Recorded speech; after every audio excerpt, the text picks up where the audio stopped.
스티븐 비건 미국 측 대표는 스웨덴을 떠나는 순간까지 언론과의 접촉을 피하는 등 극도로 말을 아꼈습니다.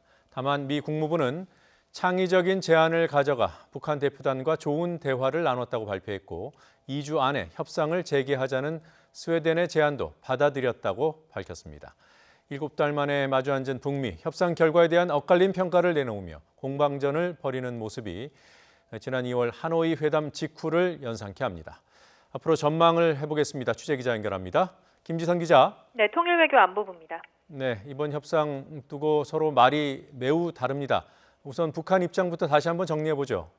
네, 북한은 결렬이라고 표현했습니다. 김명길 수석 대표, 협상장 들어갈 때와 나올 때 말이 달라졌는데요. 가면서는 미국에서 새로운 신호가 왔다며 기대감을 내비쳤는데 끝나고는 방금 보신 대로 미국이 완전히 빈손으로 나왔더라고 전했습니다.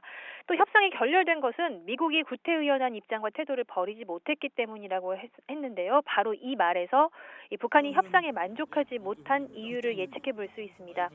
북한과 미국은 비핵화 해법에 대한 근본적인 시각차가 있습니다. 미국은 비핵화의 최종 목표를 명시한 포괄적 합의를 원합니다. 다만 이행은 하나씩 할 수밖에 없다는 데는 공감을 표시한 상태고요.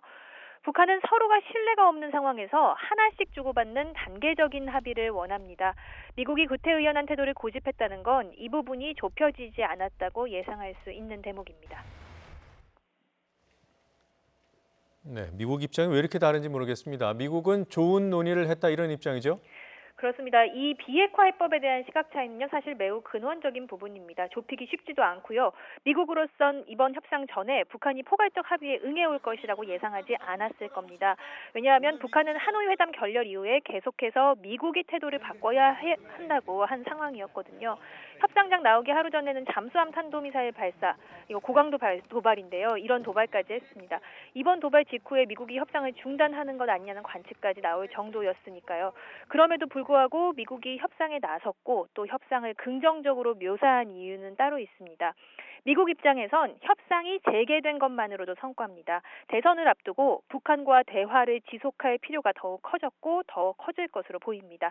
가장 좋은 것은 비핵화 합의지만 트럼프 대통령이 성과로 강조해온 이 북한의 핵실험 같은 대형 도발 중단 상태를 이어갈 수만 있어도 성공한 전략입니다. 북한이 협상을 위한 협상은 미국은 필요할지 몰라도 우리는 아니라고 한 것도 바로 이 부분을 지적한 것으로 보입니다. 네, 김 기자 얘기를 종합해보면 미국은 일단 협상 재개하는 것이 중요하고 북한은 실질적으로 달라진 입장을 기대했다는 것인데요. 서로 이렇게 기대가 출발부터 달랐다는 거죠?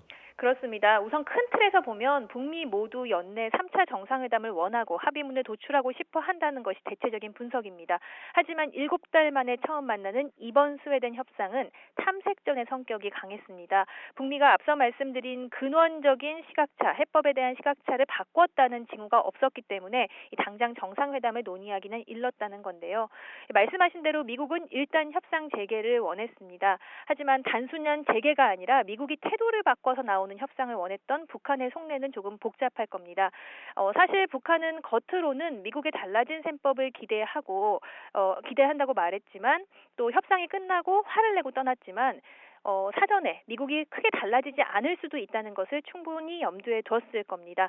협상 직전에 SLBM을 발사하고 취재진에게 공개적으로 기대가 크다고 말한 것이 오히려 미국을 떠보기 위한 행동이었을 것이라는 분석이 나옵니다. 그럼에도 불구하고 북한이 지금 시점에 협상에 나선 건 생각하는 시간표가 있기 때문입니다.